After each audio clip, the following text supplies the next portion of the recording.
Right, so today we're going to talk about one more, one less, 10 more, 10 less, and their position in relation to another number. So on this first page, we have our hundreds chart that you can always use to help you solve your problems.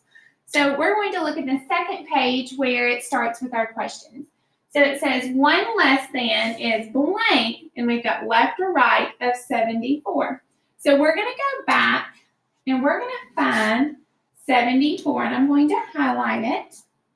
So here is 74. Now we want to know where 1 less is, okay? So I want you to stop, and we're going to write above, right,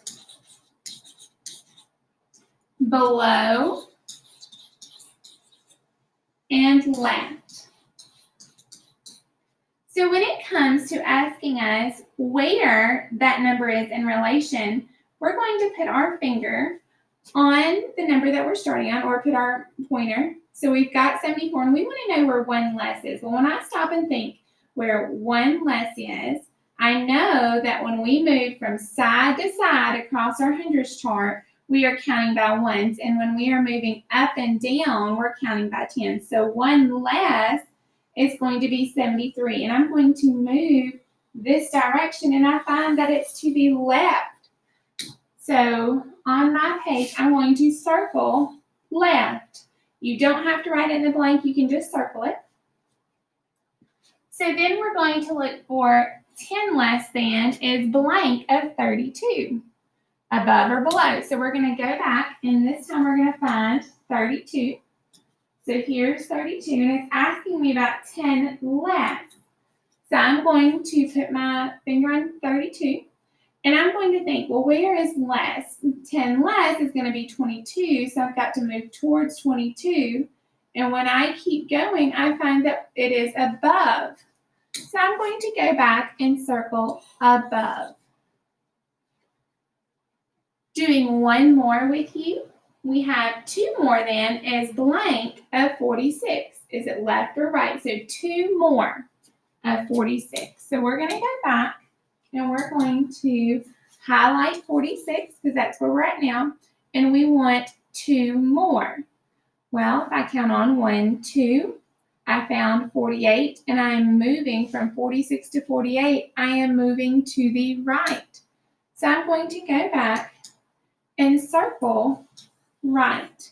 So you're going to do the last 5 on your own, and you can keep going back to this hundreds chart and find the number and move. Am I moving above? Am I moving below? Am I moving to the right or moving towards the left?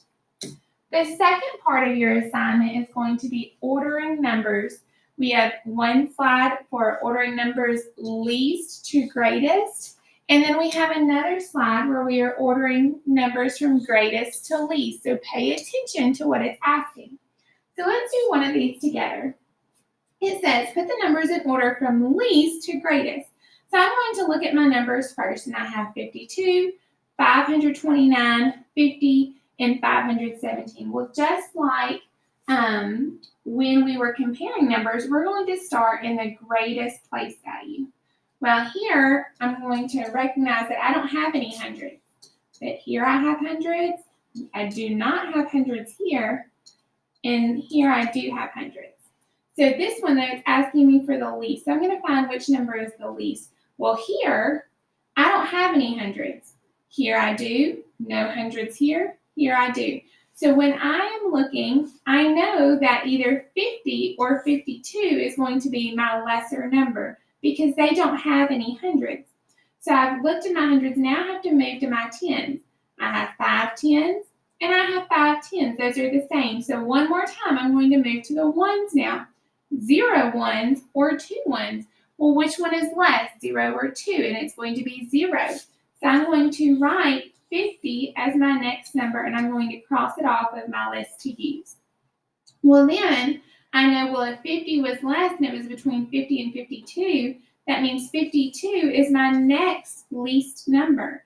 So I'll write it, and I can cross it off. Now I need to know, of the numbers that I have left, what is the next least number? So starting again in my hundreds, I have 500 here, 500 here. So let's move to our tens. I have 110 here, 2 tens here. Which one is less? 1 10. So 517 is going to be my next least number, and I can cross it off. Leaving me as my only option now is for 529. So you will do these remaining 3 problems, starting with looking at your highest place value and then moving on to see which numbers would be the least and then which would be your greatest. So on the next slide, we're doing that same concept, but kind of in reverse. We're still going to start in our greatest place value, which will be our hundreds, but instead of looking for the lesser of all the numbers, we're going to look for the greatest. So I'm going to go ahead and mark which ones are my hundreds, because that's the highest place value we will talk about. So here are my hundreds. So I have 500, 800, 500, 800. Well, I know 8 is going to be more than 5. So I know that I'm going to now have to look at 867 or 860. So I'm going to move from my hundreds now to my tens. I have 6 tens here, and I have 6 tens here. So let's move to our ones. So the question is 7 ones or 0 ones greater?